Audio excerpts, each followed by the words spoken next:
Это первая книга Библии. Откройте, пожалуйста, Бытие, 15 глава. Будем считать первые стихи там. С 1 по 4 стихи. Бытие, 15 глава, с 1 по 4 стихи. Слава Богу. Написано: после сих происшедших было слово Господа к Аврааму в видении. И сказано: не бойся, Авраам, не бойся.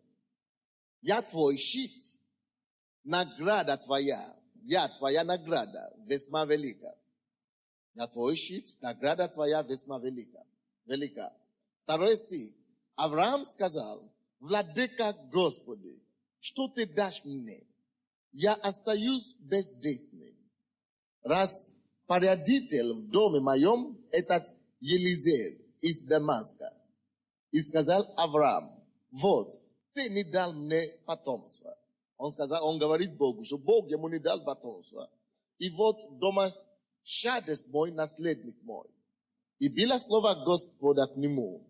И сказано: не будет он твоим наследником, но тот, кто произойдет из чрез твоих, будет твоим наследником. Я вам расскажу эту историю. Может быть, вы не читали Библию до этого, или вы не читали эту историю раньше. Но мы все, если вы уже ходите в церковь какое-то время, или вы читали Библию, вы уже должны знать историю Авраама. Авраам есть один из патриархов Библии, библейский. То есть он есть он был отцом веры. Он есть отца нашей веры. И Авраам был язычником, как и все народы тогда. Но Бог видел его сердце, что это правильное сердце, это праведный человек, и Бог явился ему. И когда Бог явился ему, Бог дал ему слово. Он сказал: выйди из этой земли твоей, из языческой земли, там, где беззаконие, там, где грехи, выйди, пожалуйста, и иди в ту землю, которую я тебе покажу. Аминь. И он вышел, в том и была вера Авраама. Он не знал, кто ему говорил, он вообще ничего не знал о Боге, он верил в различные бога раньше. И тут он слышит, Бог говорит, что я Бог всемогущий, выйди из земли твоей. Представляете себе, он поверил Богу, вышел своего родства, вышел своей земли, вышел и ушел своей родины. Это чтобы такое делать, это нужно действительно иметь веру, правда?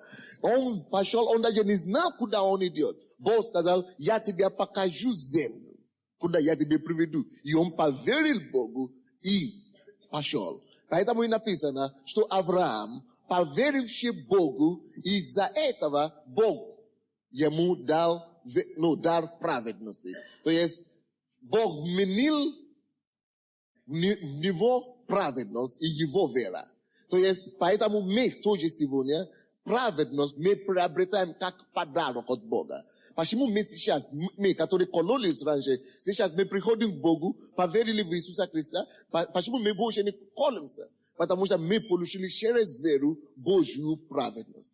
Видите, многие из вас, вы тоже пытались когда-то бросить курить или пить, вы не могли, хотя вы боролись против этого всего. Потому что вы старались это делать своей силой, собственно. Но когда мы приходим к Богу, мы говорим: Иисус, я знаю, что ты умер за меня. Я каюсь во все свои грехи. Я не могу сам избавиться от этого греха. Помоги мне, пожалуйста. Потому что мы поверили Ему, и мы приняли Его в свое сердце, своей верою. Мы Его не видим сейчас. Он живой, Он есть Дух. Но потому что мы, не видя Его, поверили Ему. Вот почему эта вера, верою, так как вера принесла праведность Аврааму, такой же принцип сегодня. Верою мы получили что от Бога? Праведность и прощение грехов. Поэтому мы видим, что мне уже легче жить без греха. Я уже могу жить сейчас в победе над всякой заботой, над суетой и над всякими проблемами, потому что Бог дал мне дар праведности верою. Аминь. Но он уже стал другом Божьим, но Бог ему дал также слово. Он говорит: выйди из своей земли, и в землю, которую я тебе укажу, и я благословлю тебя. Я дам тебе потомство много и большое, что ну, будет много как звезды небесные. Потомство, которое я тебе дам. А тут прошло время. Вот почему этот стих начинается с такого стиха, что после всех происшествий, то есть после того, как он ушел и вышел со своей земли, со своей родиной, после того, как он уже, ну, покинул своих близких, и пишется дальше, так некоторые события были с ним, после его разделения от Лота и так далее. Библия говорит, после всех происшествий было слово Господа к Аврааму в видении. Видите, в Ветхом Завете Бог вот явился или являлся людям, ну, яву, то есть воши. Бог являлся физически к людям. Сегодня Бог говорит, Иисус уже был. И сейчас, чтобы он говорит, блаженны тех людей, которые не видевшие, поверили. Потому что он уже был, он говорит, что блаженны нам, именно тогда, когда мы, не видевшие, поверим. Аминь. Но сейчас, таким же образом, он говорит нам через его слово. Написано, было слово Господне Аврааму. Таким же образом, вы получаете слово от Бога. Кто получил когда-нибудь слово от Бога или откровение от Бога? Конечно, почти все. Мы получаем слово от Господа, когда мы читаем Библию или во сне. Допустим, здесь у Авраама было слово от Господа во сне или в видении. И написано, и Бог говорит ему, и сказано ему, не бойся, Авраам, я твой щит. Награда твоя весьма велика. Я проповедую на сегодня на теме я, то есть Бог, Господь Бог, твой щит. Бог есть твой щит и награда. Почему Бог явился Аврааму? Именно почему он говорил именно эти слова Аврааму? Я вам объясню. Дело в том, что Бог сказал Аврааму, выйди из твоей земли, оставь все, что я тебе дам все. Тут Авраам выходит, и вместо, чтобы он получил все, он ничего не получает. Или он получил что-то, но у него нету ребенка. Это была самая большая его проблема. Это беспокоило его. Представляете себе, Бог ему сказал, ты станешь отцом многих. Ты станешь отцом, весьма великого народа. И тут вообще ни одного ребенка не было. Он огорчался, наверное. Он, наверное, разочаровался. Но Бог явился ему и сказал, Авраам, посмотри, я есть твой щит. Я найди утешение во мне. Я. Не физически. Почему Бог не облил его благословениями сразу? Почему Бог не начал обрушивать? Извините, Дух Святой меня останавливает сейчас. Есть женщины, которые в этом зале присутствуют, и у вас есть женские болезни. Пожалуйста, у вас предстоит операция по-женски. Пожалуйста, положите руку на себе, пожалуйста, сейчас. Господь хочет исцелить вас. Господь, во имя Иисуса, я прошу тебя, что раз ты уже дал это слово, чтобы это слово исцелило каждого человека, каждую сестру, каждую женщину, которая имеет эту проблему во имя Иисуса. Я запрещаю во имя Иисуса Христа эту болезнь в матках и в эмбриомах. Я повелеваю уйти прочь. Я молюсь, чтобы сила Божья зашла на вас, где бы вы ни были. Чтобы исцеление его не зашла на вас и исцелила вас во имя Иисуса Христа. Аминь. Слава Господу. И когда Бог явился ему, отметьте себе первое слово, что он сказал. Он говорит, я твой щит. Я. В этом слове я много содержит. Это значит, Авраам, пожалуйста, чего ты беспокоишься? Я же тебя вывел. Я же тебе обещал, это же я дал тебе слово. Чего ты беспокоишься?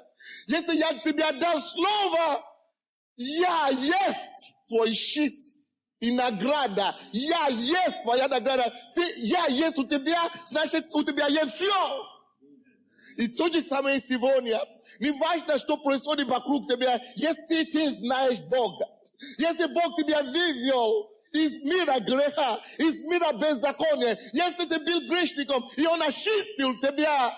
И, может быть, ты еще не получил все, чего ты ожидаешь от Него. Может быть, твой сын еще не пришел. Может быть, твой муж еще не пришел. Или твоя жена еще не пришел. Может быть, твой наркоман, но ребенок еще не бросит колодца. Но Бог говорит, Ni rassureza, ni agarshais.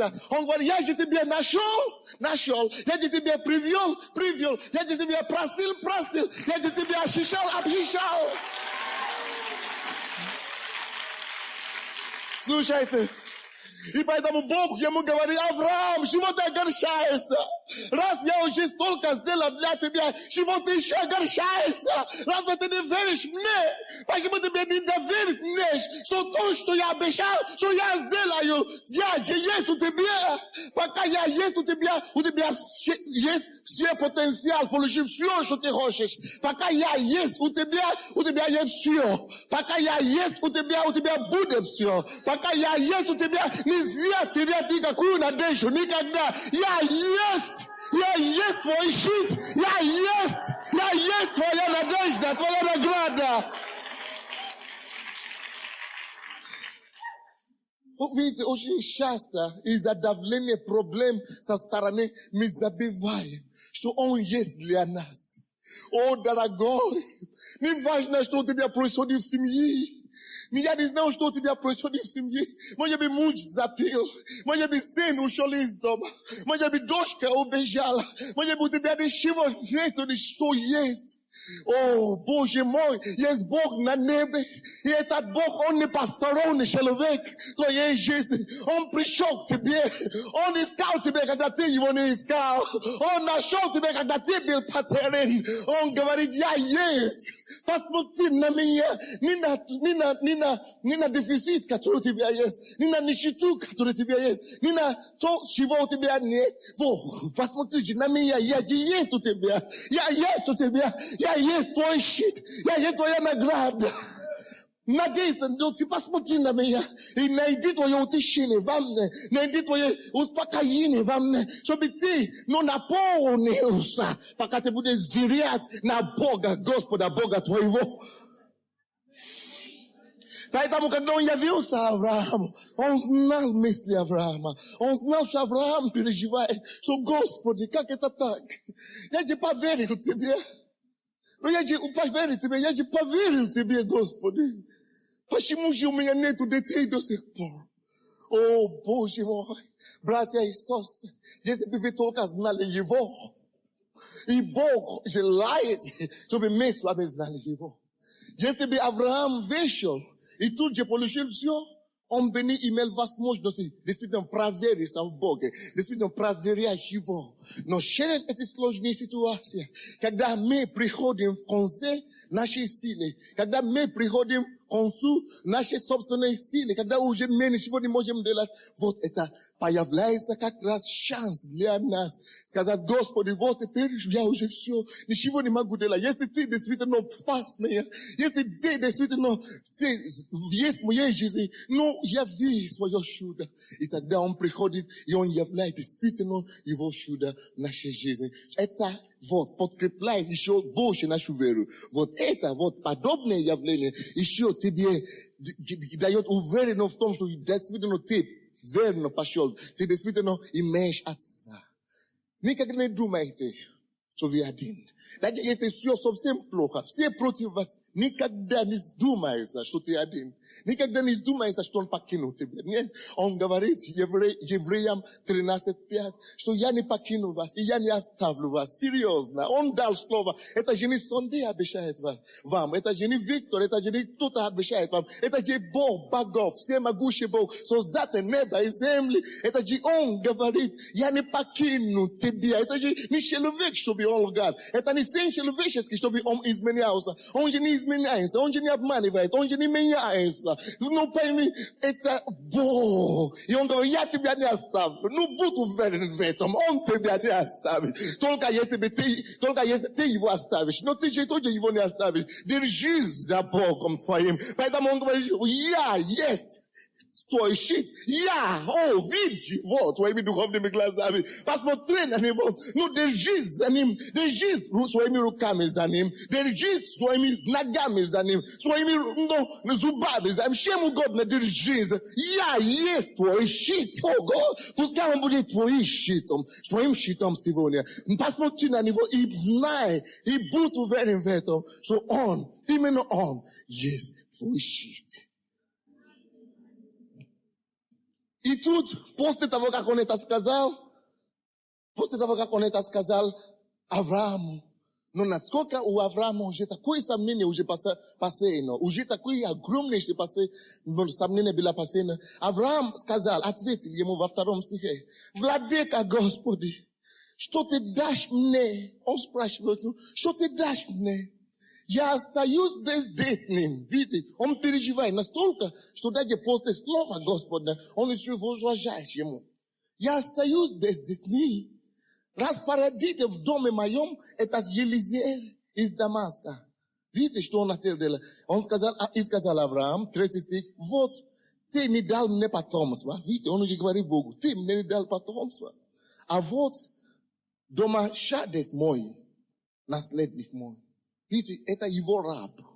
Его раб. Он уже утешает себе этим, что раз у меня есть это хороший раб, я его поставлю своим наследником, раз Бог мне не дал наследника. Хотя Бог обещал ему. Братья и сестры, очень часто так и происходит в нашей жизни. Мы с вами часто, как вам сказать, часто берем вторичное, второклассное, как это вам сказать, второстепенное. Мы часто из-за нетерпения, из-за отсутствия, веры в Бога, из-за, отсутствия терпения, мы часто остаемся и получаем второстепенное вместо, чтобы ждать первичное. Мы говорим, Господи, я не знал, я возьму этого раба, пускай он будет мне наследником. Кто тебе сказал, что это есть Божий лучший план для тебя? Я не знаю, какие-то давления пришли на церковь, я не знаю, я лучше уйду. Уйдешь? Кто тебе сказал, что туда, куда ты уйдешь, это твое место? То есть Авраам уже был в такой ситуации, что он уже даже готов второстепенное, вторичное взять за настоящим. Зачем тебе взять фальшь за оригинал, когда есть оригинал? Зачем тебе взять ребенка, раба, и усыновить ребенка, когда Бог может тебе дать собственного ребенка, твоей крови? Часто терпения у нас не хватает. Вы слушаете? Часто просто зачем тебе, то же самое, это не важно, где ты находишься, может быть, ты бизнесмен. Говоришь, мы молимся постоянно в церкви, что Бог должен улучшить наш бизнес, или должен понять нас, дать нам контракт и так далее. Но почему-то что-то не получается. Но я пойду на эту сделку, я все равно, ничего, все равно я что-то получу оттуда. Хорошо, ты что-то получишь оттуда, $1000. Что такое $1000? Бог же, ему принадлежит все золото и серебро. Бог может тебе дать такую сделку на 1 миллион. А ты 1000 еще и радуешься. То же самое с молодыми людьми. Говорят, я не знаю, мне уже 20 лет, или 30 лет, или сколько, 40 лет, я жду, я молюсь за волю Божию. Господь, дай мне мужа, дай мне жену, дай мне того. А я не вижу подходящего. Не вижу. Значит, кого-то условлю на улице.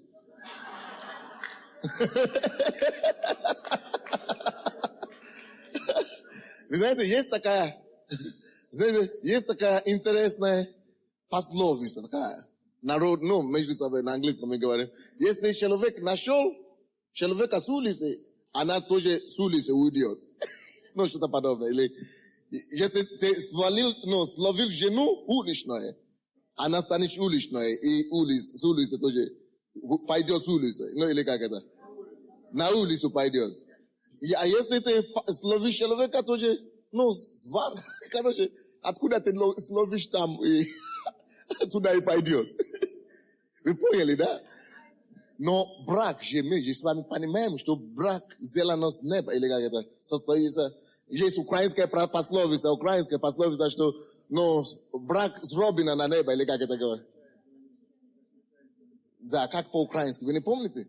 Есть такое украинское слово, что брак заключается на небесах. Но вы украинцы, вы такие украинцы. Вы даже не помните. Но я забил просто. Хорошо. Ничего. Короче, вам нужно ждать свое время. Дождите оригинал, дождите настоящего. Ну дожди то, что Бог дает. Написано, только все рожденное от Бога побеждает мир. Только все то, что оригинал от Бога побеждает мир. Зачем тебе фальшь? Зачем тебе, то, что придет, сейчас уйдет? Зачем тебе по 5 раз еще разводиться? Зачем тебе, повторять ошибки и отца, и матери, и дедушки, и всего? Зачем тебе повторять, ошибки, когда ты можешь просто дать Божий выбор? Но то, что идет с неба, и благословляет. Аминь. Вот то, что Авраам хотел делать. Он говорит, мне надо ехать. Господи, я не знаю, я возьму вот этого раба, пускай он будет не ребенком. Ты что? Когда Бог собирается, вот тебе дать своего собственного ребенка. Бог дал ему потом или нет? Как его зовут? Исаака. Бог ему дал. Потому что Бог хотел дать ему. Братья и сестры, если Бог тебе что-то обещал, он не сын человеческий, чтобы обмануть или измениться. Он просто верь ему, то, что ему надо. Доверься ему. То же самое, что ребенок, да, и папа. Когда папе, вы знаете, когда папа уходит с утра, ребенок спрашивает, а папа, ты мне что-то принесет? Если папа говорит, если он, конечно, такой порядочный папа, и говорит, я тебе принесу шоколад. И говорит, что и папа принес шоколад. И пришел и говорит, и ребенок прибежал и говорит, папа, ты, конечно, не принес. Я знаю, что ты всегда обманываешь. Ты не принес, конечно. Правда, что ты не принес? Если папа, ребенок относится вот так к папе, что он не доверяет его вообще, он даже забыл спросить, он даже не спрашивает, он говорит, папа все равно.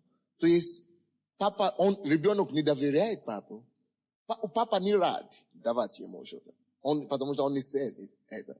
То же самое у нас с небесным Отцом. Аминь. Он хочет, чтобы ты доверял ему. Он хочет, чтобы ты прибежал к нему и говорил, папа, ты обещал, я знал, что ты принесешь. Он рад, мой ребенок. Мой ребенок. Похож на меня.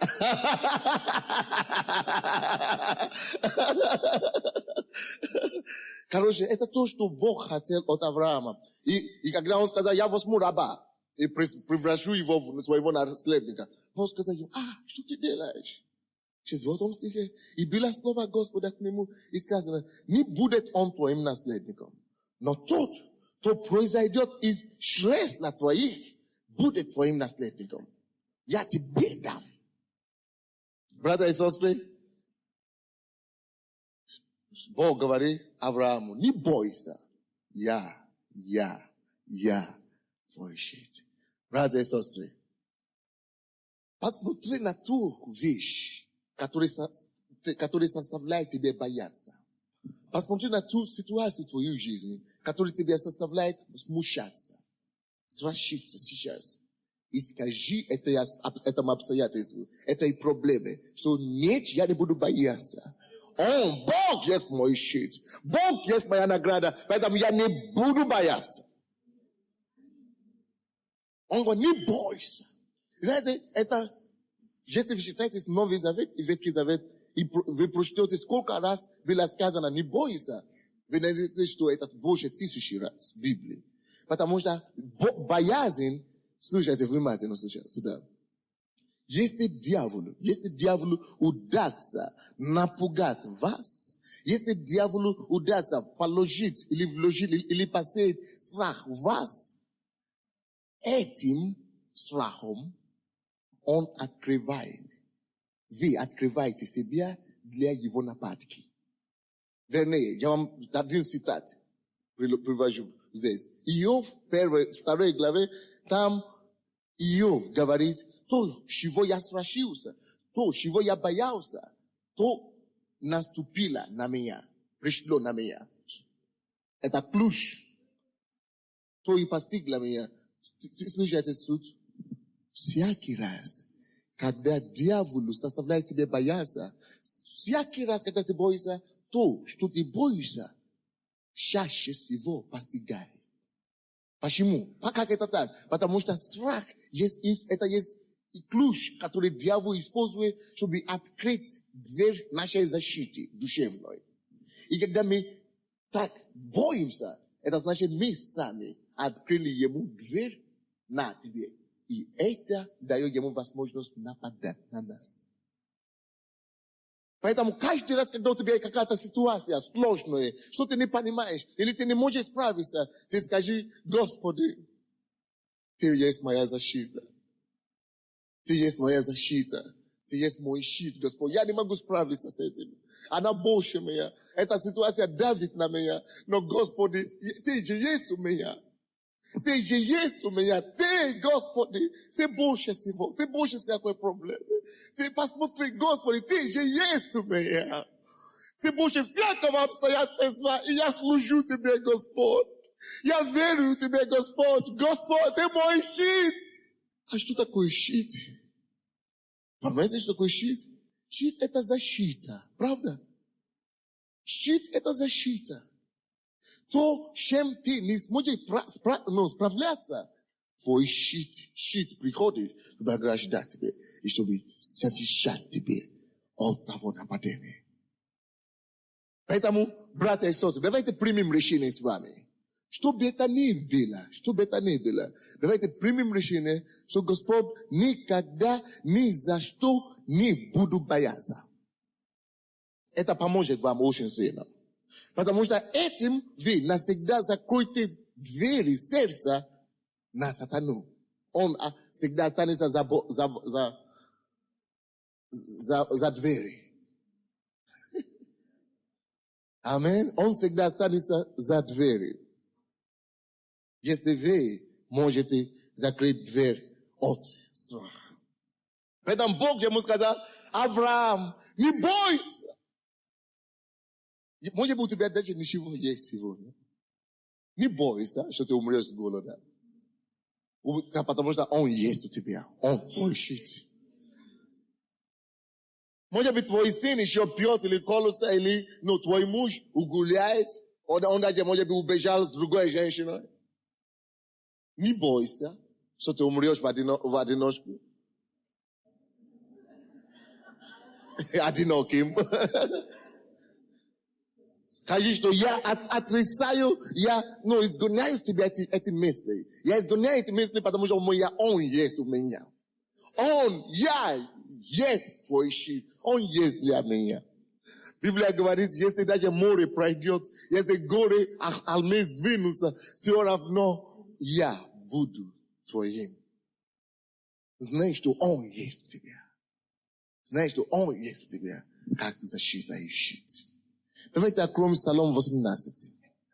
18 Псалом. 8 стиха будем читать. 18 Псалом, 8 стиха. Закон Господа совершен, укрепляет душу. Вы слушаете меня? Вы служите Богу. Аминь. Вы живете по Его Слову. Ваша душа, Его Слово, Его закон, она предназначена для живота. Для чего? Закон Господа укрепляет душу. Пускай Слово Божье, вложите в себя Слово Божье, чтобы она укрепила ваши души от страха, от беспокойства, от переживания. Закон Господа укрепляет душу. Закон Господа совершен, она совершенен, и Он усовершенен, и укрепляет душу. Откровение Господа верно. Если Бог что-то тебе сказал, Он верен. Его откровение верно. Оно верно. Умудряет простых. Только простые могут получить откровение от Господа. И это откровение Божье всегда дает простым мудрость. Потому что гордые, они никогда даже не открывают. Если они не открывают, они недостаточно смиренные, чтобы принимать мудрость Божья. Потому что они такие гордые уже, они такие уже большие. Я уже все знаю, я уже ученый, я уже такой крутой. Но просто сердцем, они получают благодать, благословение от откровения Божия, и это умудряет их. 9 стих. Повеление Господа праведный. Он тебя никогда не направит на пути заблуждения. Веселяет сердце. Видите, его повеление, если Бог тебе говорит, делай то, твое сердце должно радоваться. Потому что его повеление веселяет сердце. Как это хорошо быть послушным ему. Как это хорошо ходить с ним и угодить ему. Знаете, самая большая радость, слушайте меня. Повеление Господа веселяет сердце. Я вам докажу. Самая большая радость приходит в сердце человека. Именно тогда, когда он исполняет волю Божью. Если ты ходишь в совершенной воле Божьей, потому что написано, что повеление его и совершенное, а потом укрепляет душу. Если ты ходишь в совершенной воле Божьей, веселяет сердце. Ты будешь самым счастливым человеком на свете. Но вы заметили, что даже в миру, когда вы делаете вещи, которые, вы знаете, это не мое, это не свое что-то, это не мое место работы, это не дано вам. Вы знаете, что это не мое что-то. Вы можете это делать, конечно, но вы мучаетесь оттуда, правильно? То есть это как мужчина какой-то, составлять себе делать то, что тебе не хочется делать. Но когда это повеление от Господа, когда это воля Божья, когда это, Господь сам направляет тебя это делать, когда это воля Господня, ты знаешь, это само по себе, когда ты начинаешь заниматься именно тем вещем, которым ты призван заниматься. Которое есть свое, ты только что начинаешь одно наслаждение, одно благословение, сердце твое веселяет. Вот что делает повеление Господа. Аминь. Она веселяет наше сердце. Правильно? Написано так, правильно? Заповедь, 9 стих. Заповедь Господа светла. Видите, она светлая. Просвещает очи. А заповедь Господа дает свет. Она просвещает. Ты становишься грамотным человеком. Это как, когда я был в Москве, я рассказывал в Ленинграде вчера, что офицер КГБ, Тарас Савелюк, 10 лет тому назад, он встретился с верующими.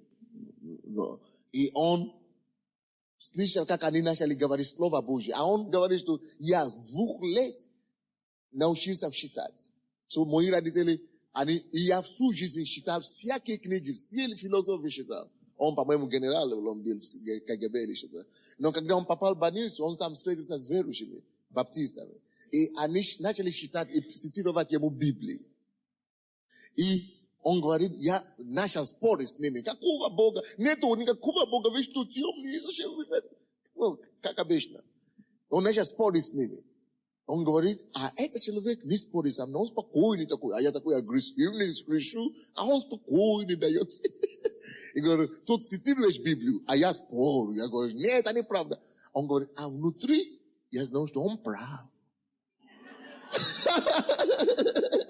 Слушайте, да он говорит, когда он начинает цитировать Библию, он говорит, я стал как-то вообще, первоклассный перед ним. Он говорит, у меня же весь дом заполнен книгами. Я уже все прочитал, а когда он начинает читать эти книги, я как дураком перед ним. А я поэтому начинаю ревничать и спорить с ним. Нет, это неправда. Он, то есть гордость не позволяет человеку получать благословение. Не позволяет. Но уже дьявол уже довел его до такого состояния, когда дьявол уже прижмал его к стенке, он уже сам секретно, тайно так обратился к Богу в больнице. Господи, если ты на самом деле пойдешь, помоги. Видите, часто такие гордые люди, пока они ждут обычно, чтобы дьявол ударил им по голове, только тогда, когда они уже все, только тогда они осознают Бога. Но, конечно, мы с вами мудрее того. Зачем дождаться этого гроза, чтобы перекреститься? Когда можно прямо сейчас... Не нужно дождаться гроза, чтобы перекреститься. Можно прямо сейчас, свежей головой приходить, просто принять Бога и просто поклоняться Ему. Аминь. Потому что часто бывает так. В основном люди ждут, пока дьявол не ударит по голове, не побегут к Богу. Зачем тебе дождать такого состояния? Аминь. Мы же с вами разумные люди, правда? Поэтому и говорится, что это заповедь Господа светла, просвещай очи. То есть даже самый неграмотный человек, потому что тот человек, оказывается, он закончит только 4 класса. baptist. Потому что его выгнали, когда выяснили, что он верующий. Это была страшная эпидемия коммунизма. То, что было. Выгнали его в школе, потому что он верующий. Но все равно через него этот генерал КГБ, который считал себя, я большой человек, но он говорит, внутри я зверь. Я сам знал, но он скрывал, потому что он с женой жил. То есть, сам человек сам не может себя воспитать, только слово Божье. Поэтому и написано, что гордому, слушайте, очень правильные слова. Бог написано, гордому Бог противится. Бог ненавидит гордость. Потому что гордость это есть характер сатаны. Именно он сначала от него родила гордость. Он возгордился на небе. Вот почему Бог его футболировал, выгнал, короче, с неба. Аминь.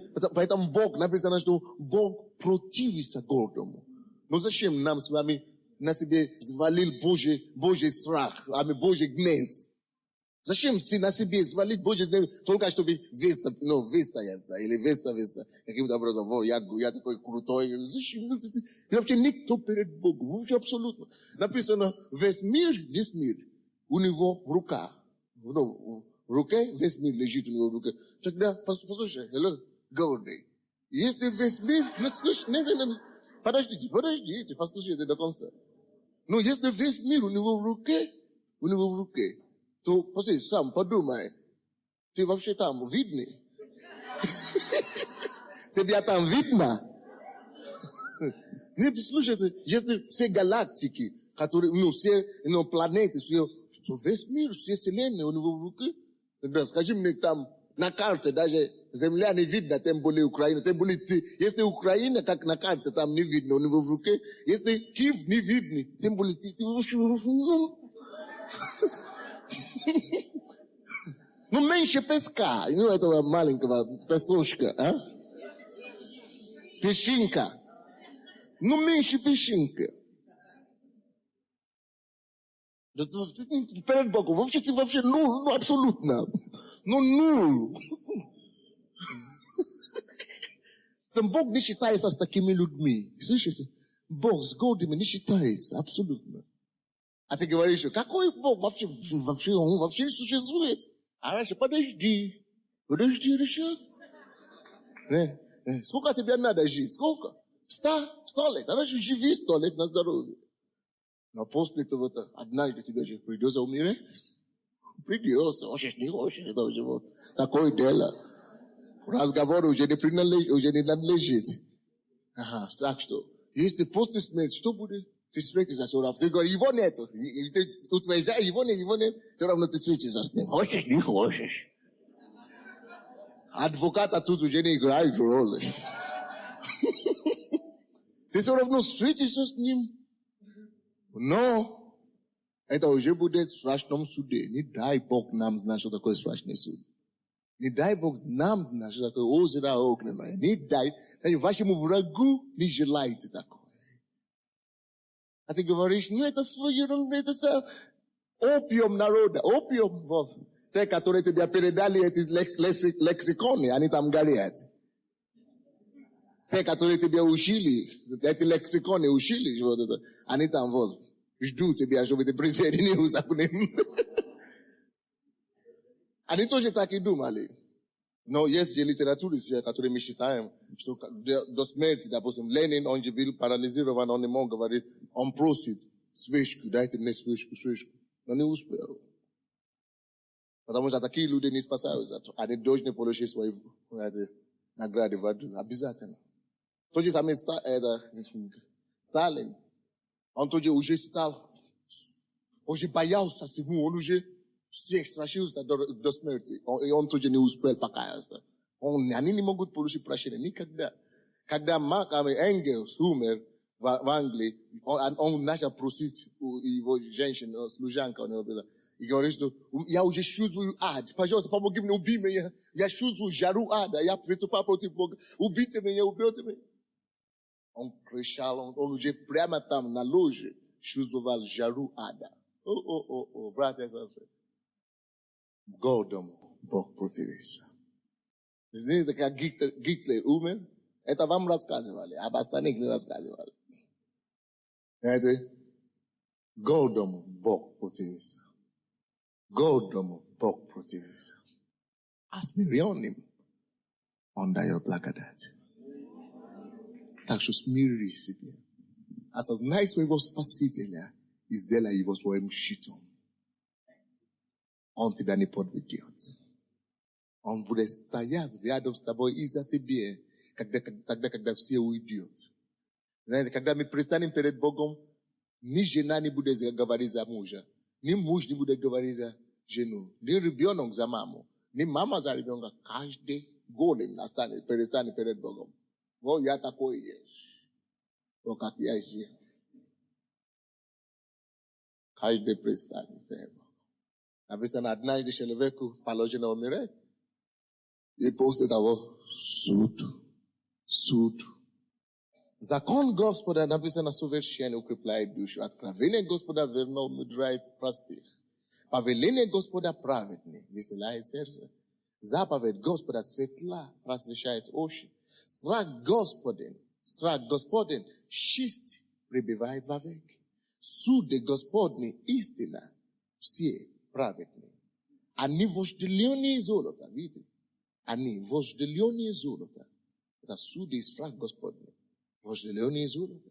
Некоторые вообще плевают на Бога, плевают на Его страх, плевают на Его слово и ищут только золото. Но Библия говорит, именно страх Господний вожделяет золото. Так? И даже множество золота чистого, слаще меда и капель сота. И раб твой, 12 стих, раб твой, раб Господний, охраняется ими. Видите? Раб Господний охраняется именно законом и страхом Господним. Соблюдение их великая награда. Помните, когда Бог явился Аврааму, он сказал ему, я твой щит и твоя весьма великая награда. Написано также здесь, что соблюдение их слова Божьего и страх его великая награда. Великая награда. В этом же стихе 12 написано, раб твой, раб Господний, охраняйся ими, заповедями его. Однажды ко мне приходили в офис какие-то юристы, они хотели решать какие-то вопросы. И была у меня такая женщина, она директор фирмы, государственной фирмы, она ходит в церковь, она такая миру большой человек. В церкви мы все равны, конечно. Но она такая, и видно сразу по ней. И эти юристы она была у меня на консультации, у нее были какие-то проблемы. И эти юристы спросили, вы тоже ходите в церковь? Говорю, да. Вроде бы у вас все есть. Вы такая женщина. Зачем вам ходить в церковь? Они не верующие, эти юристы. Она говорит, вы что, вы не ходите в церковь? Нет, мы только сюда пришли, чтобы... Видите, я могу вам только... Она говорит, что у вас какие-то проблемы, дети колодцы или пьют? Нет, муж, нет. А вы больные? Нет, Она, почему тогда вы ходите в церковь? Она говорит, мне 40 чем-то лет. И я уже за всю жизнь уже достаточно жила без Бога, без Библии. За это время я уже настолько по себе полагалась на себя. И насколько уже убедилась в том, что это бесполезно, что теперь я хожу в церковь, даже не чтобы Бог решил какие-то проблемы для меня, но чтобы я мог идти правильно, чтобы я мог убедиться, что я правильно иду по жизни. Потому что написано, что раб Господний направляется ими, то есть управляется по жизни. Как тебе идти? Практически никто не знает, как жить, как ходить, как вообще, как жить. Божий есть путеводитель в жизни. Она правильно сказала. Она сказала, я хожу в церковь хотя бы ради того, чтобы уже не идти с дороги жизни, чтобы опять не совершать такие ошибки, которые я уже... Чтобы ради того, чтобы я могла жить и идти ровно по жизни. Хотя бы ради того стоит мне ходить в церковь, чтобы слышать Слово Божие и знать, что мне не стоит делать. Просто идти ровно по жизни. Мудрое слово, правда? И это подтверждает то, что здесь написано. Если вы сделаете себе ребенком Божьим, рабом Божьим, написано, вот, здесь 12 стих, и раб твой охраняется от него. Слово Божье, заповедь Божья, страх Господний, знай, как охранять Божьего человека, и тебя будет вести по жизни. И написано также, что в нем великая награда. Есть великая награда для тех, кто живут и делают Бога своим щитом и защитой. Аллилуйя. Дорогой, может быть, действительно, ты как Авраам сегодня. Ты уже ушел, ты уже послушался Богу. Вроде бы я живу правильно. Я не грешу, я ничего такого не делаю. Но почему у меня нет этого благословения? Hello, смотри на него. То, что он уже есть тебе, это уже благословение из благословения. А его слово он исполнит все равно. Это может медлить, но все равно исполнится. Вот почему он говорит, что хотя я это тебе еще не ответил, хотя я еще тебя не поставил ответ, но успокойся, я же есть у тебя, я же твой щит. И велика будет твоя награда. Если ты можешь его видеть как щит твой, он даст тебе великую награду. Дорогой мой, стоит верить в Бога, стоит держаться за Него, стоит ходить с Ним, стоит утешаться в Нем. Давайте откроем, пожалуйста, Евреям. Быстренько, я заканчиваю. Евреям, 6 глава. Евреям, 6 глава, 10 стих. Евреям 6:10. Слушайте, пожалуйста. Ибо эта речь тут идет о тех, которые служат Богу, так? Слушайте, что Библия говорит о них. Ибо неправеден, то есть Бог неправеден, чтобы забил дела ваши и труд любви, которую вы оказали во имя Его, послужившим и служа святым. Слушайте, Бог, ибо Бог неправеден. То есть Он праведный Бог, поэтому Он не может забить. Потому что Он праведный Бог, Он не может забить дела ваши и труд ваш. Скажи своему соседу, что Бог праведный, поэтому Он не забудет твое дело и твой труд для Него. Он не забудет твой труд. Он не забудет твое дело для Него. Он праведен. Вот почему Он не забудет. Он праведен. Скажи, Он праведен. Он вспомнит тебя. Он вспомнит тебя. Бог не забудет тебя. Бог вспомнит тебя своевременно. Он поднимет тебя своевременно. Пускай Он будет твой щит. Пускай Он будет твоя награда. Он вспомнит тебя. Он не есть неправеден. Он праведный Бог. Вот почему Он не забудет твое дело. Он не забудет твой труд. Вам это нравится? Мне лично это нравится. Что какой бы ни было, даже если ты сам забил о себе, Он не забудет о тебе. Слышите? Даже если вы забили о собственном о себе, Он о вас не забудет. Абсолютно верно. Он не забудет о вас. Даже если все забили о вас и не знают, что делать с вами и что-то, и говорят даже, что у вас ничего не получится, но никогда ничего, Бог не забудет о вас. Вы помните, что и случилось? Так и было. Бог явился Аврааму однажды и сказал ему, в следующий год, что будет с тобой? Жди ребенка, у тебя будет сын. В то время точно Авраам уже забил вообще, что Бог явился ему когда-то. Он уже потерял всю надежду, что Бог появится. Еще может вспомнить его или что-то делать для него. Но Бог, даже тогда, когда он уже не надеялся ни на что, Бог явился ему. Потому что хотя Авраам уже потерял, может быть, надежду или веру, он продолжал держаться за Богом. Он все равно я буду ему служить. Даже если он мне не дает ничего, даже если он не сына мне не дает, все равно я буду верный ему. Все равно я ему буду служить. Из-за его этого упрямства, вот такое упрямство, я буду ему служить все равно. Он продолжал все равно служить. Бог в свое время вспомнил его и дал ему Исаака. Now, слушайте, почему вы думаете, что Авраам, вообще израильский народ, евреи, есть евреи, вы согласны с тем, что евреи вообще, любой стране, в Америке, или евреи есть евреи, любой государство. Короче, вы верите, что евреи действительно благословенный народ? И я вам скажу почему. Потому что Бог сказал, я не забуду ваш труд и ваши дела любви, ваши дела и ваш труд любви.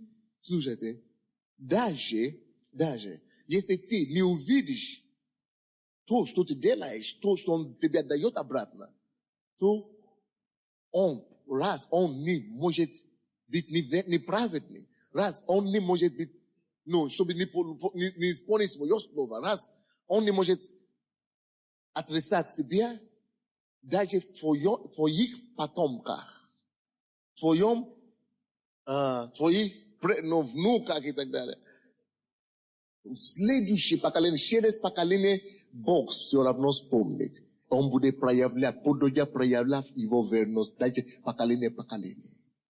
Почему вы думаете, что Авраам, эти евреи, благословленные люди? Брат однажды сказал, что я никогда не видел бедного еврея, потому что это не свойственно им. Потому что Бог из рода в род, слушайте, из рода в род Бог благословляет их. Это не потому что они такие хорошие, но потому что их преды верили Богу. Предки верили Богу, и Бог дал им слово, поэтому Бог обязан сохранить его слово для их поколения.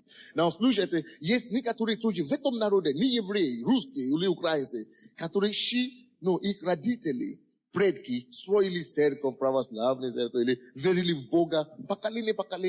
И потому что эти предки верили в Бога, благодаря их вере, многие из нас даже сегодня мы получили спасение. Даже многие из вас, вы находитесь здесь на земле, потому что, в церкви сегодня, вы получили спасение благодаря тому, что, кто-то из предки, из бабушки или дедушки молились. Может быть, их дети сами не верили и так далее, но Бог проявил его милость на предка, на этого потомка, и вы получили спасение благодаря этому. Даже, вы видите, Бог всегда сохраняет его слово. Люди, которые в царские времена и так далее тратили, покупали здания, строили здания церкви, которые тратили на Божьи дела. Потому что Бог говорит, что давайте будет дано вам. Даже через поколение. Вы видите, я не знаю, почему эти люди, какие-то роды, вроде бы они не верят в Бога и так далее, не верят в Бога, ничего не делают, а у них все получается. У них все люди высокопоставленные, у них все получается, у них все хорошо. Не потому, что они такие хорошие, видите, они даже не верующие, а потому что, может быть, кто-то в их предки когда-то служил Богу и был верный, вот что Бог проявляет до них сейчас, до сих пор. И наоборот, тоже происходит, потому что Бог говорит, что я, Бог ревнивый, я тоже взыщу у тех людей, которые против меня, как это написано. У ненавидящих меня я произвожу суд, поколение тоже в поколение. Посмотрите сегодня, на все поколения, или на потомка эти Ленина, или Сталина, или, посмотрите, что с ними случилось. Проклятие на проклятие. Если они даже сегодня живут, люди, которые идут против Бога, или борются против верующих, посмотрите, я вам даю слово. Только если где-то кто-то из них получил покаяние и спаса. Только вот это единственное избавление. Посмотрите их, поколение. Было такое исследование в Америке. Люди, которые были против Бога, 10 поколений, 15 поколений, они все любовь. Когда они жили, они были большими людьми и так далее. Но через 2-3 поколения, все наоборот. Все убивают друг друга, тюрьма где-то, они стали бомжами, они стали не вообще. Пока кто-нибудь поверит в Бога, чтобы муж Божий пришел и разрушил это проклятие на их жизни.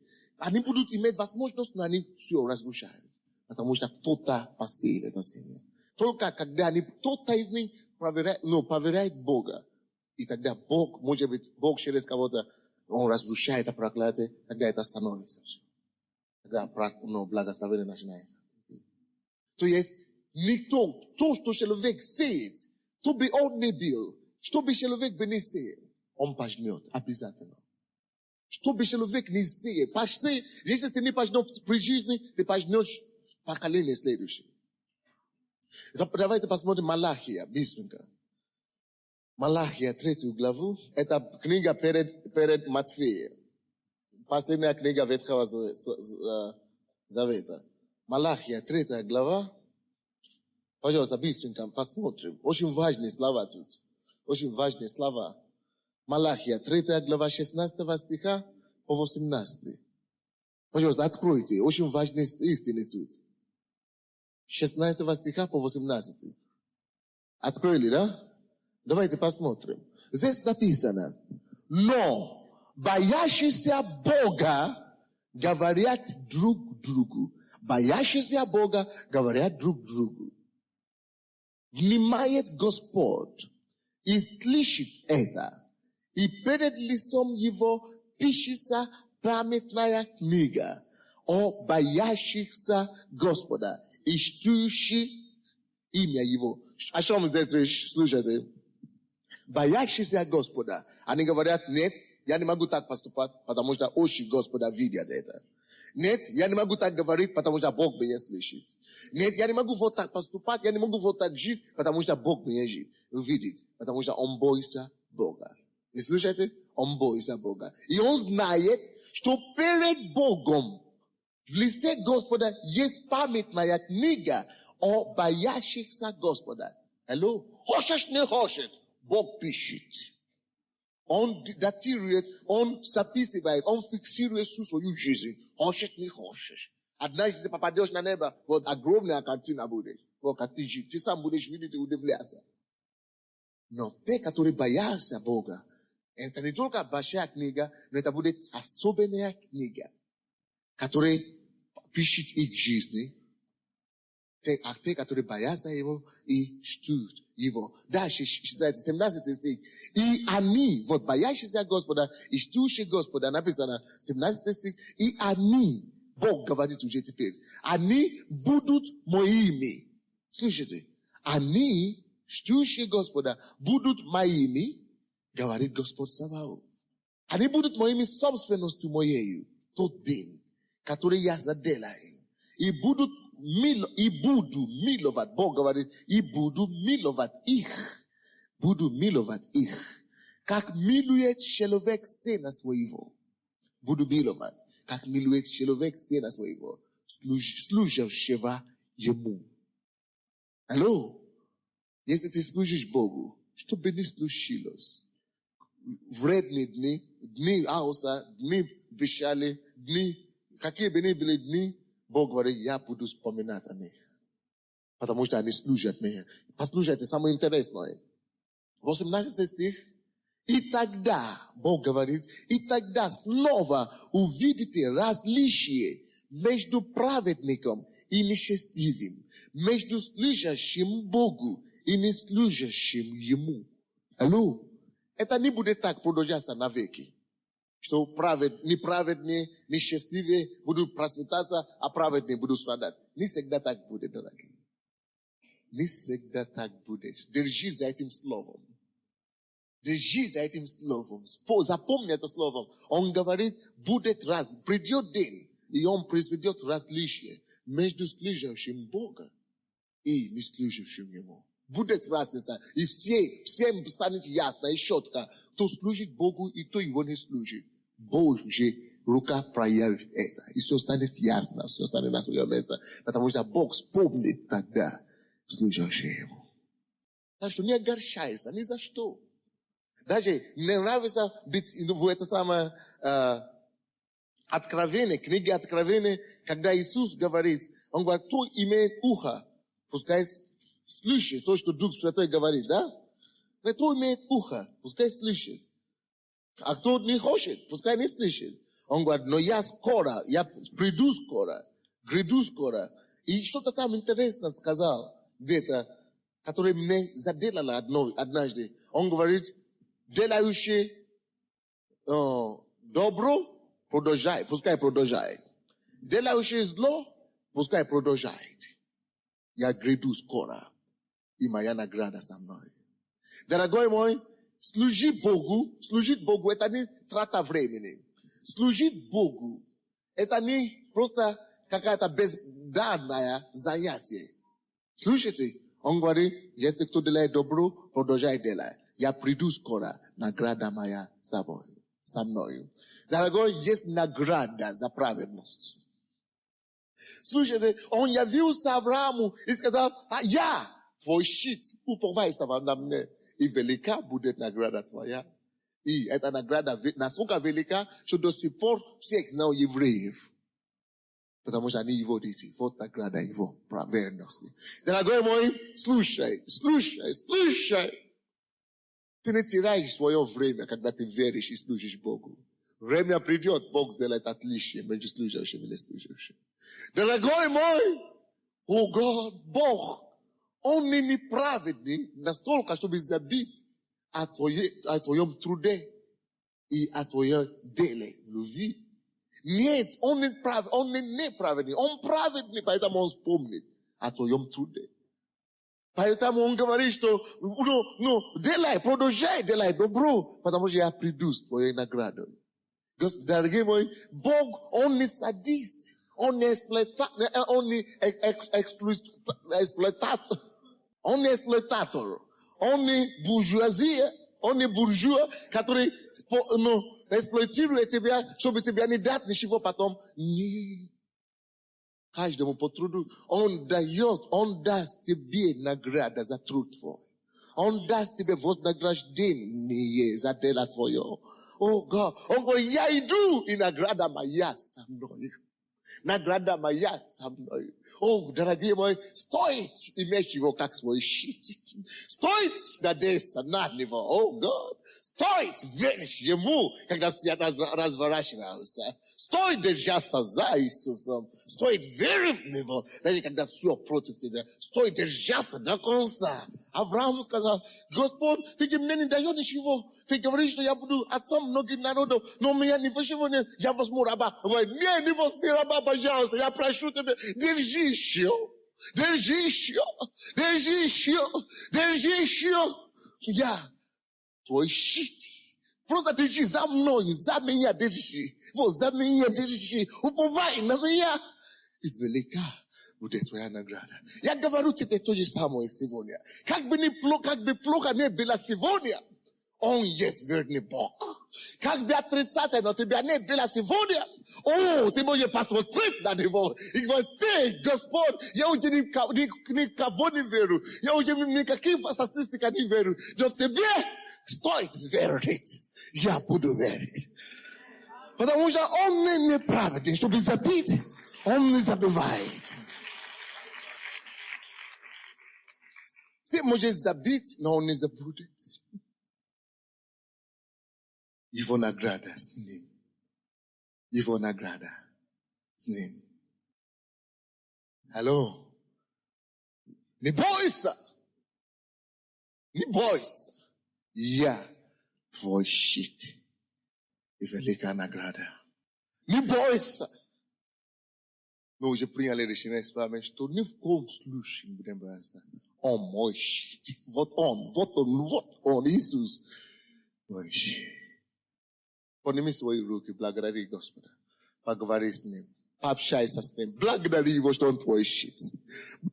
Попроси у Него прощения. Господь, прости меня за мое сомнение. Прости меня, Господь, за мои вопросы к Тебе, за мои ропоты к Тебе. Господи, прости меня, я прошу Тебя. Прости меня, Господь. Прости меня, Господь. Я хочу верить Тебе. Я хочу довериться Тебе. Я хочу ходить за Тобою. Я хочу верить Тебе, Господь. Я хочу сделать Тебе мой щит. Скажи Ему, Ты мой щит. Поговори с Ним. Скажи Ему, что Он твое упование. И скажи твои проблемы. Я не